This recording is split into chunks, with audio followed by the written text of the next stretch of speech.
নমস্কার সকলকে, কেমন আছেন আপনারা সবাই? আমার চ্যানেলে আপনাদেরকে স্বাগত জানাই। আজ আমি আপনাদের সাথে অত্যন্ত সহজভাবে দই চিংড়ির রেসিপি শেয়ার করব। আপনারা সকলেই বাড়িতে ট্রাই করে দেখবেন, আশা করি ভালো লাগবে। এখানে নিয়েছি মাঝারি সাইজের চিংড়ি মাছ। চিংড়ি মাছগুলোর খোসা ছাড়িয়ে ভালোভাবে পরিষ্কার করে নিয়েছি এবং বারবার ধুয়ে নিয়েছি। এখন মাছের গায়ে ভালোভাবে নুন হলুদ মাখিয়ে 20 মিনিটের জন্য রেস্টে রেখে দেব। চলুন এই সময় দুটি মশলার পেস্ট বানিয়ে নেওয়া যাক। এর জন্য একটি গ্রাইন্ডিং জারে আমি নিয়েছি একটি মাঝারি মাপের পেঁয়াজ, কয়েক কুচি আদা, কয়েক কুচি রসুন এবং দুটি কাঁচা লঙ্কা। এরপরে আরেকটি পেস্ট বানিয়ে নেব। তার জন্য গ্রাইন্ডিং জারে নিয়েছি 2 চামচ টক দই। যদি দইয়ের টক ভাব অনেক বেশি থাকে তাহলে 1 চামচ অথবা তারও কম ব্যবহার করবেন। এরপর দিয়ে দিয়েছি আগে থেকে ভিজিয়ে রাখা 2টো কাজু এবং 2টো আমন্ড। প্রায় 20 মিনিট হয়ে গেছে। এখন আমি চিংড়ি মাছগুলোকে ভেজে নেব। এর জন্য একটি ফ্রাইং প্যানে আমি সর্ষের তেল দিয়ে দিয়েছি।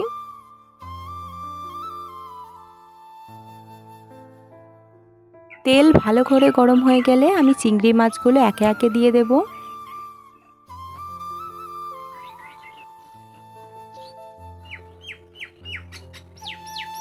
মনে রাখবেন, চিংড়ি মাছ কিন্তু কখনোই বেশি ভাজা যাবে না। ম্যাক্সিমাম 15 থেকে 20 সেকেন্ড, এর থেকে বেশি কখনোই ভাজতে যাবেন না, তাহলে মাছ কিন্তু ভীষণ রাবারি হয়ে যাবে, যেটি খেতে একদমই ভালো লাগবে না।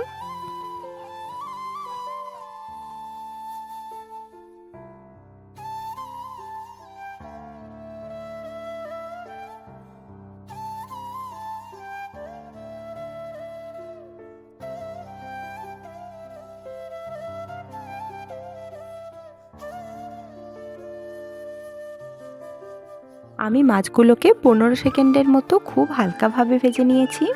এখন মাছগুলি তুলে নেব।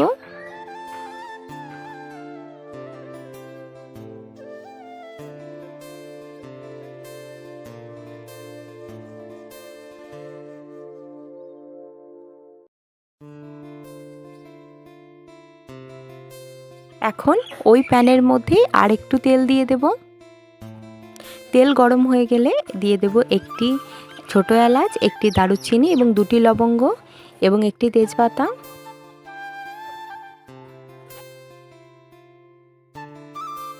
হালকাভাবে মশলা ভেজে নিয়ে পেঁয়াজ আদা রসুনের যে পেস্টটি বানিয়ে রেখেছিলাম সেটি দিয়ে দেব।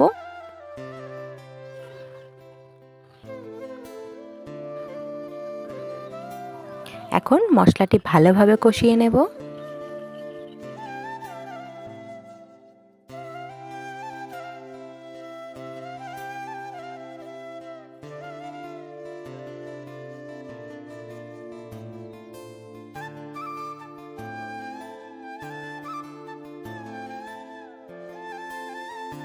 তিন 4 মিনিট পর এর মধ্যে অ্যাড করব হাফ চামচের মতো জিরের গুঁড়ো, হাফ চামচ ধনে গুঁড়ো, হাফ চামচ লঙ্কার গুঁড়ো, খুব অল্প পরিমাণে হলুদ, স্বাদ মতো নুন এবং স্বাদ মতো চিনি।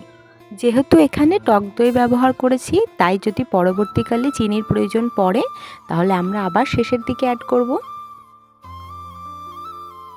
এখন সব কিছু ভালো করে মিশিয়ে নিয়ে প্রায় 3-4 মিনিটের মতো রান্না করে নেব।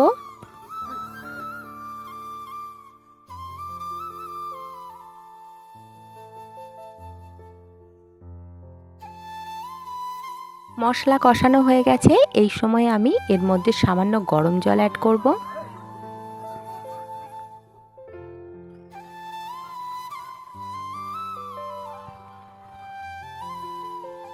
এরপর ঝোল ফুটে গেলে আমি গ্যাসের ফ্লেম একদম কমিয়ে দেবো অথবা গ্যাসের ফ্লেম অফ করে দিয়ে টক দইয়ের মিশ্রণটা এর সাথে অ্যাড করব। অবশ্যই যেন গ্যাসের ফ্লেম অফ করে দেবেন অথবা একদম কমিয়ে দেবেন, না হলে দই ফেটে যেতে পারে, সেক্ষেত্রে রান্নাটা পুরোটাই নষ্ট হয়ে যাবে। দেবার সাথে সাথেই আমি হালকা হাতে এটিকে নাড়তে থাকবো। কিছু সময় পর গ্যাসের ফ্লেম অন করে দেবেন অথবা কমানো থাকলে বাড়িয়ে দেবেন। এখন ঝোল ফুটে উঠলে আমি এর মধ্যে চিংড়ি মাছগুলো অ্যাড করে দেব।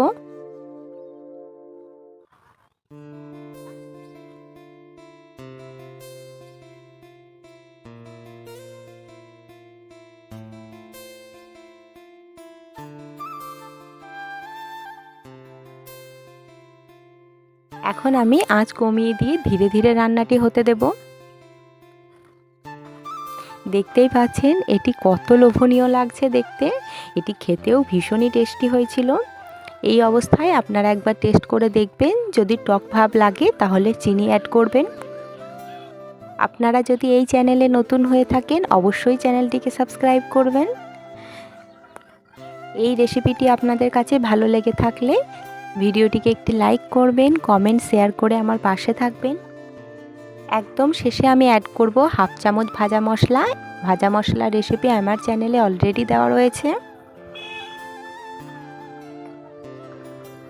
আমার আগের ভিডিওটিতে 1000 ভিউজ কমপ্লিট হয়েছে, আপনাদের সকলকে অসংখ্য ধন্যবাদ।